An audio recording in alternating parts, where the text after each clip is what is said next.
My name is Kyle Willis, and this is Marketing from the Roosevelt Room.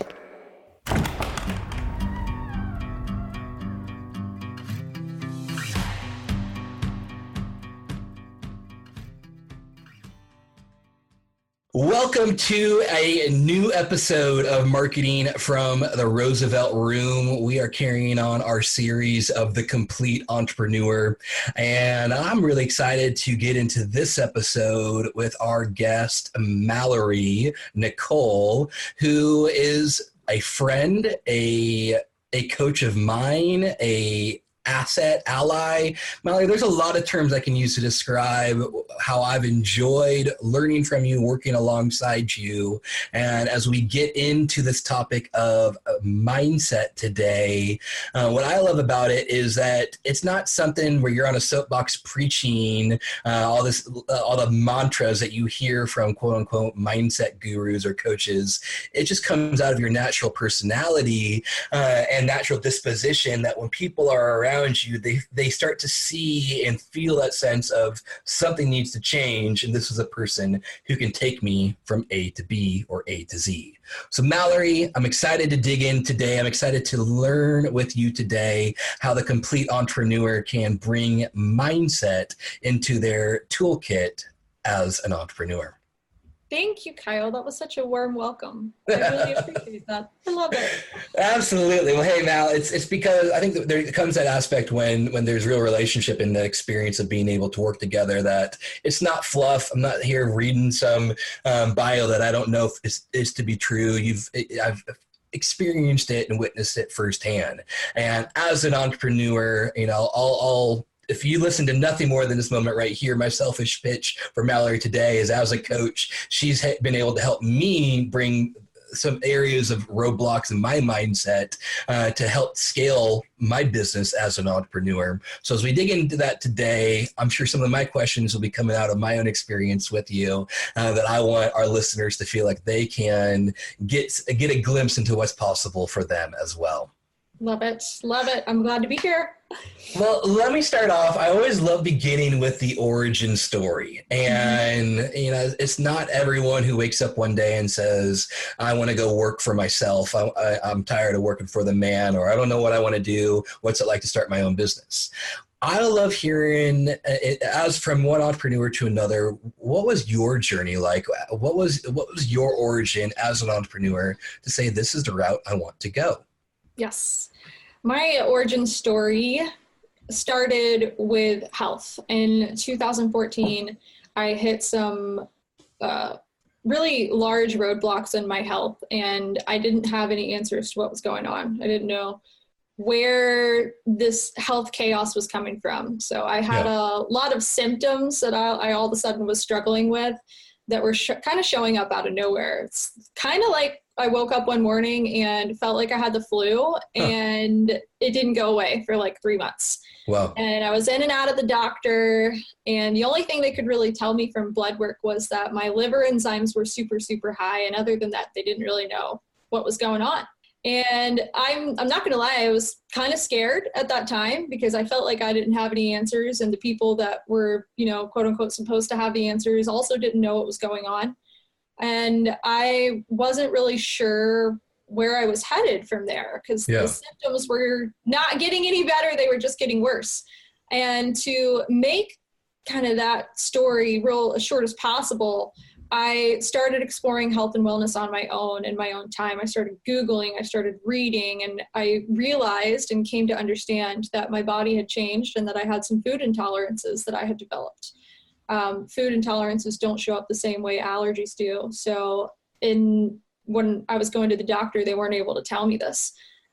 I then stopped eating certain things, got well, like everything cleared up within a matter of weeks. Yeah. And that led me to want to learn more about health and wellness. So I went on to get a health coaching certification, and that sparked my interest in the mind, which is really kind of what I do now, has way more to do with subconscious programming and mindset and how we achieve things and how we carry old stories with us. But as far as how did I get into coaching, I didn't even know about the entrepreneurial world until this health coaching thing started taking off. And then I went into a big time marketing program, not realizing what I was doing. It was very expensive at the time. And I was just in there like, oh my gosh, what am I doing? And that introduced me to this whole world of marketing that I was like, oh my goodness, there's all these people online running their businesses. I had no idea any of this even existed. That's the beauty of networking, being able to build those relationships together and open each other's eyes. That's how we started, was through some of these networking groups, be able to say, because, I think about myself where I knew I had some issues. I knew as an entrepreneur that there were certain blocks. I remember sitting down probably 2 years ago with one of my business mentors and saying, I've taken my business to the level that it is on my own. And either I need a business partner or I need someone who can help challenge me on how to scale and take it, but I don't know what that is. Mm-hmm. So I started joining different local networking groups and different organizations that were around Seattle, looking for someone to help remove what some of these blocks were and help me understand what scaling is all about. And I think as we get into different conversations today and some of the other guests in this series talking about what scale is, mindset plays such a major role in what it means to not only run a successful business, but being able to scale it as well. Let me start just with some simple definitions, though, so that way we're on the same page, listeners are on the same page. I'd love to hear from you just kind of what mindset coaching is, and this may be a very big question, that if you can simplify it, if I can simplify it anyway, my question, feel free. But what is mindset coaching? How may it be different from like a therapist or a life coach? Yeah, that's a great question, and that's one I get all the time, and one I get from some clients, partners, husbands, or wives that want to kind of know how is this different from therapy.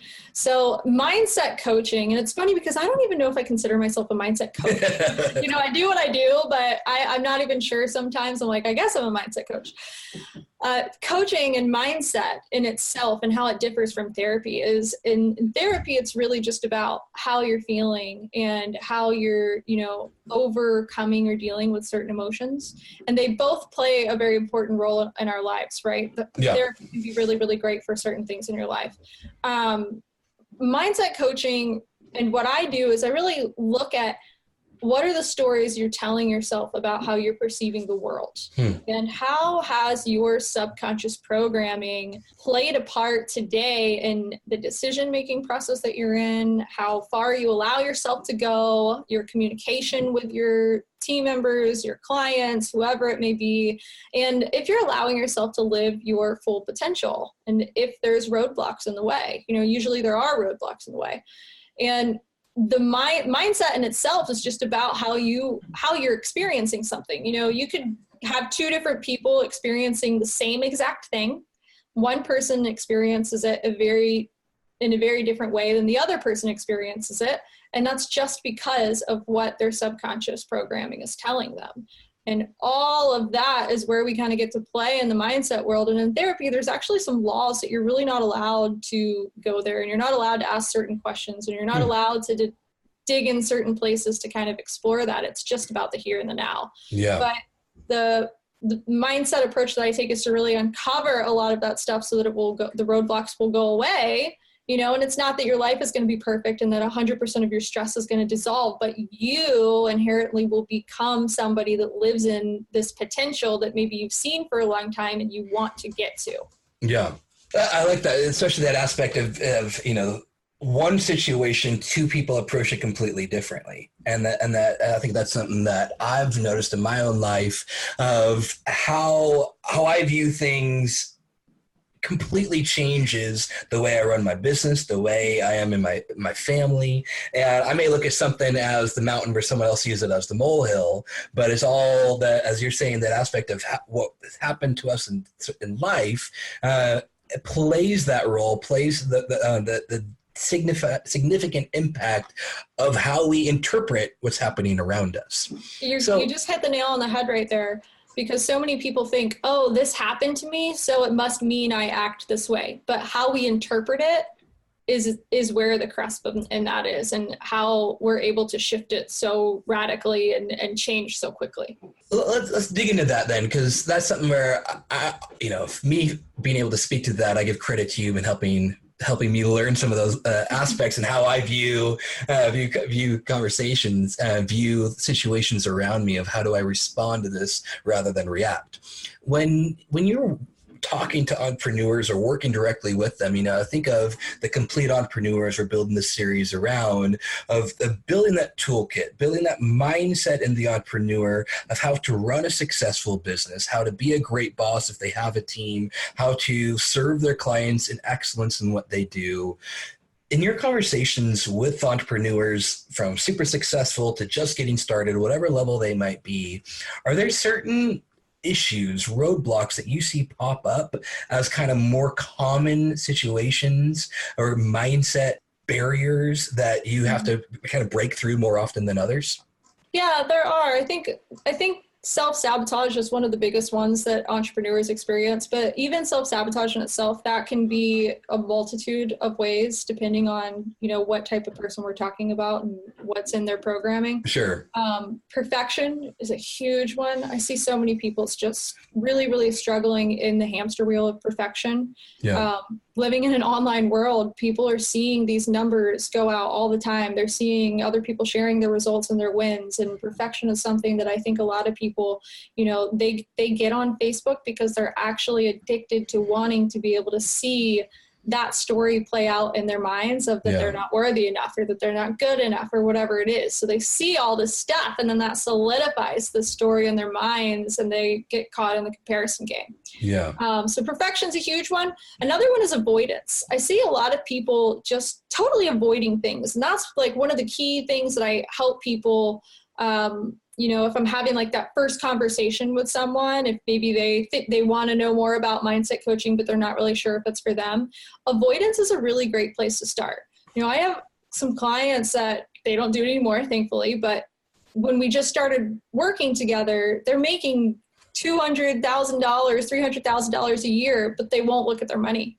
They do not want to look at their money. They don't want to look at their finances. They don't want anything to do with it.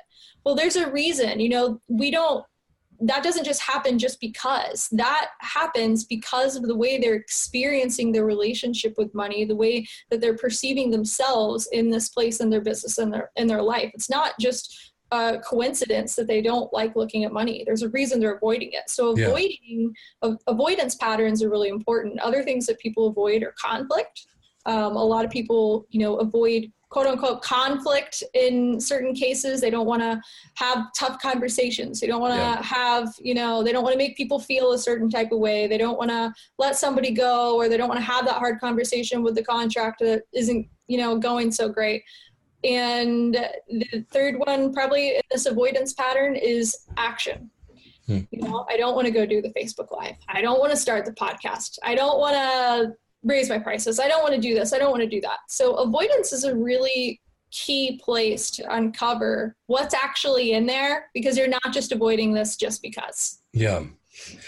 So being that this is something that you see kind of more creep in to entrepreneurs, regardless of the level of success, from just getting started to $300,000, like you're talking, regardless of your level, what happens when you see that if it goes unchecked? You get on a conversation with someone and you start seeing some of those patterns within them. I guess let me ask two questions. First off, before we get into how it goes unchecked, that aspect of starting to see patterns, is there a way that those who are listening right now, as they're hearing about avoidance and they're saying, is that me? Is that not me? Is there some questions they can ask themselves to say, oh, I do avoid that that really is an issue? Yeah, I actually have not exactly what you're asking, but I have a checklist. If you want something really, really easy, it's the first thing on my website. It's a checklist to go over. It's like 10 questions to help you see, like, are you getting in your own way or are you not? Because that's something that I had a lot of people asking me, how do I know? Like, how do I know if mindset's really something that I need to work on? And avoidance, really, honestly, Kyle, it comes back to stress. If your stress levels are really, really high, and you are equating that just to being a business owner, or just because you're making a lot of money, or just because you're an entrepreneur. Like, I can't tell you how many times I see like entrepreneur means you're going to have a super stressful life. And that's just, hustle and grind is what you should accept. Yeah. Stress is the number one key indicator that something is off. Now, that doesn't mean that I don't live a stressful life sometimes, and that there aren't things in my life that don't happen that I experience stress in, or you or anybody else. But if you are, putting your feet on the floor every day, and you don't want to show up to your business, and you're going to bed at night, super stuck in your head, and you just can't turn it off. And I am the first person to say, sometimes I still struggle with this. Sometimes there are still days where I'm like, man, I got a lot to do right now, or, whatever that is. But if this is a perpetual hamster wheel, then there's a problem. There's a problem. It's probably not a marketing thing. It's probably not, sometimes it might be a systems thing. And I know that you've got systems as part of this thing that you're doing, which is really, really awesome, because that is super important too. You could do all the mindset work in the world, but your systems could be out of place, and you're still going to hit stress if you don't get it, right? Yeah. So the key indicators are really, what is my stress level? I mean, I think it is really that easy. What's my stress level?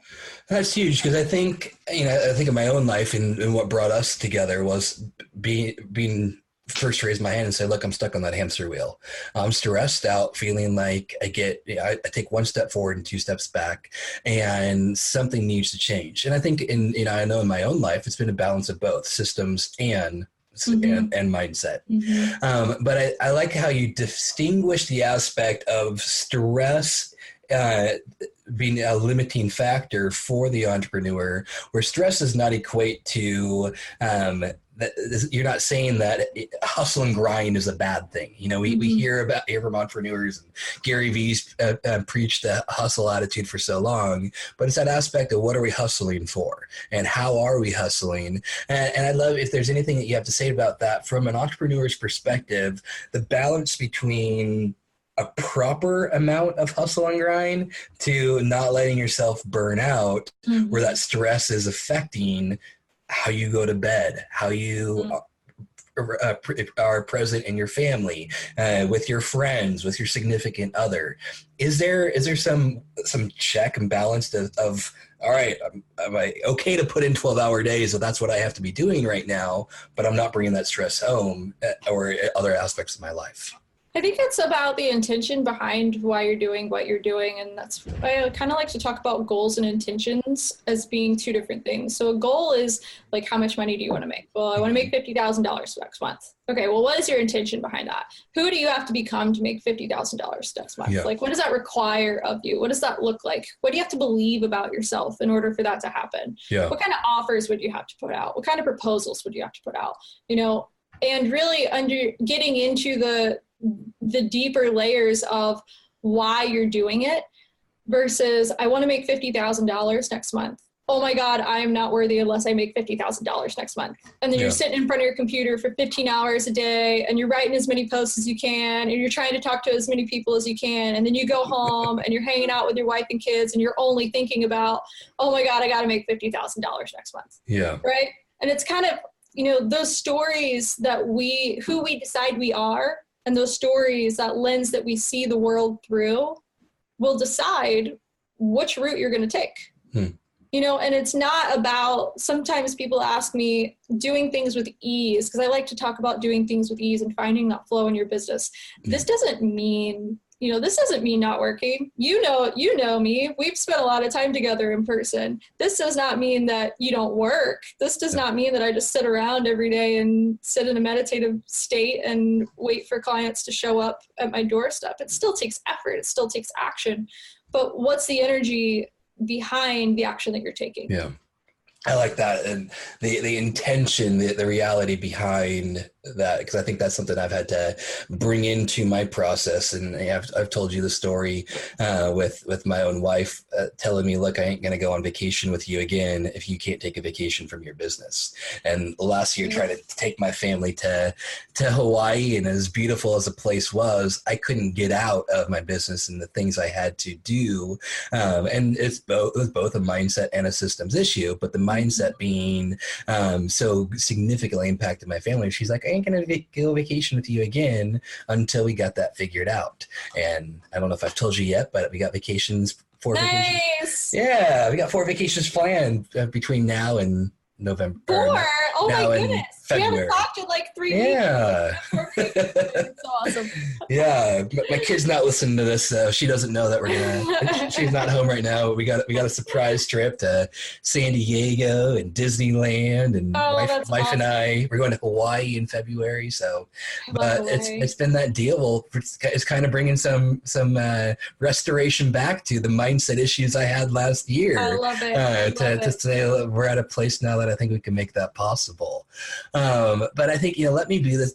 Let me use that as my segue that if I, as an entrepreneur, seeing success in my business, last year was the best year we've ever had in our business, saw levels of growth we never had financially before, but I got burnt out. And I got to this point, I remember sitting on the couch with my wife around December. I'd just gone through a massive reorg in my company, was working through some new opportunities with clients, and just sitting there asking myself, is this really what I want to do? The money's there, and the money's not, in my attitude, isn't so much a deciding factor as I love what I do today as much as I loved it when I was trying to figure out how to pay rent.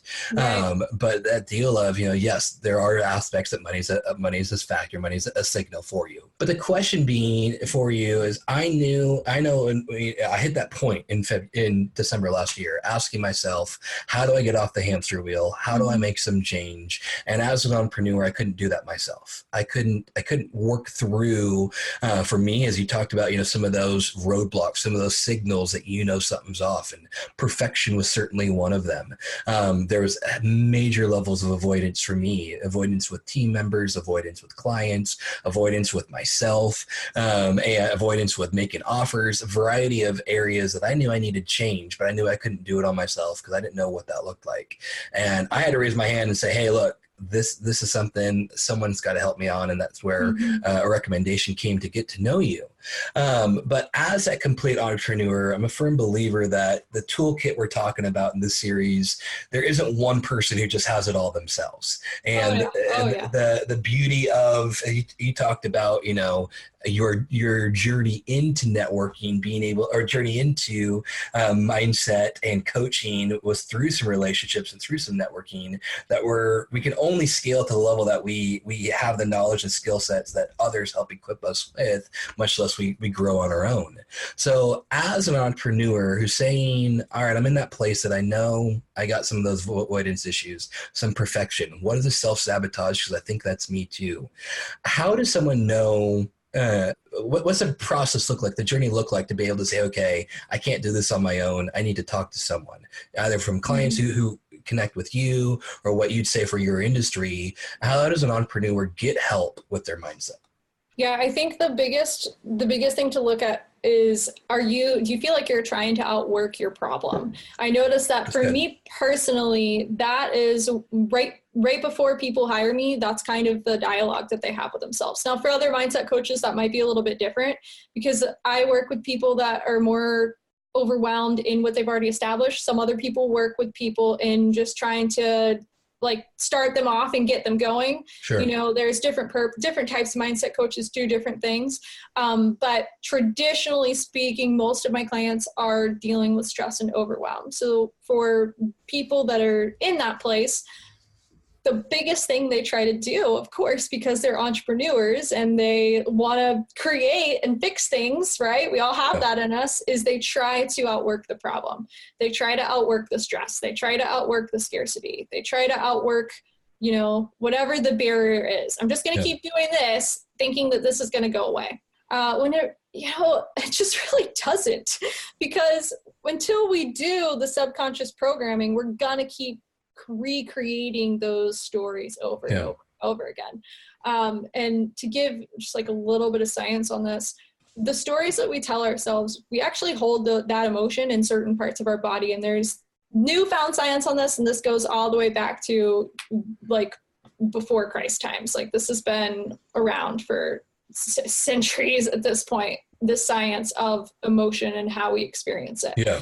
So if we have a self-sabotaging pattern, what we will end up doing is we'll keep making decisions because our programming is telling us to. We'll just keep making decisions to that self-sabotaging pattern. So that self-sabotaging pattern will continue, and we'll hit and trigger these parts of our brain that will actually send emotional triggers to the rest of our body, or send chemical triggers to the rest of our body, creating that same emotion over and over and over again. Stress, anxiety, worry, overwhelm, fear.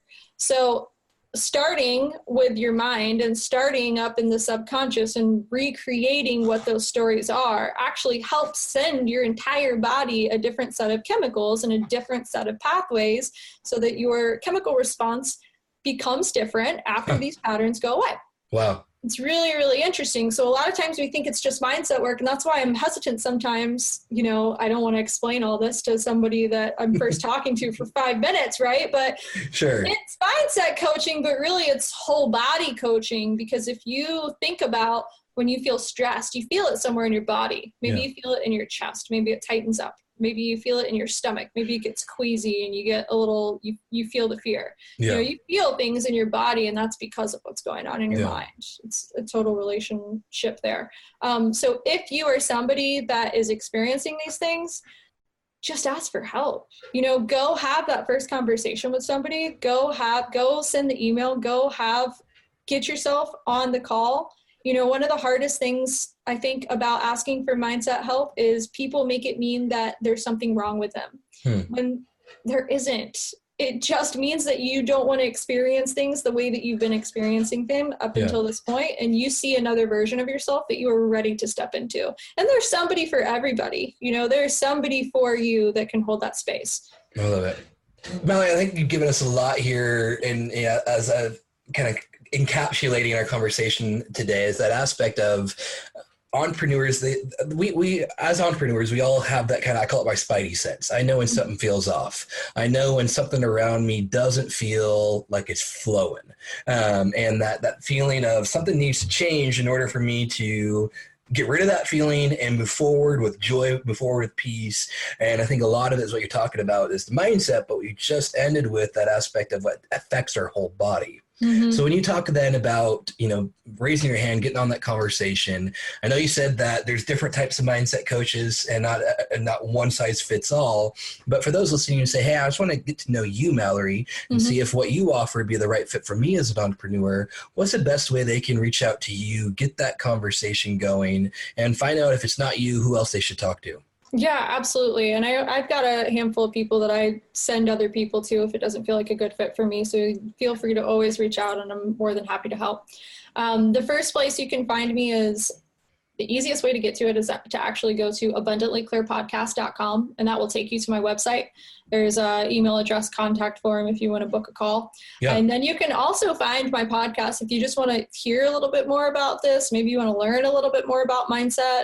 Abundantly Clear Podcast is on Apple, Spotify, pretty much all the major platforms, and you can go check that out. Awesome. So either one of those. And I'm really, Kyle knows this about me. I do things a little bit differently, I think, when it comes to mindset coaching. I actually want to know that me and that person are a good fit before we even really talk about like pricing and package and all that kind of stuff. So I'm more inclined to talk with people and then kind of decipher and go, okay, yeah, maybe this is a good fit. Maybe this would be a good idea.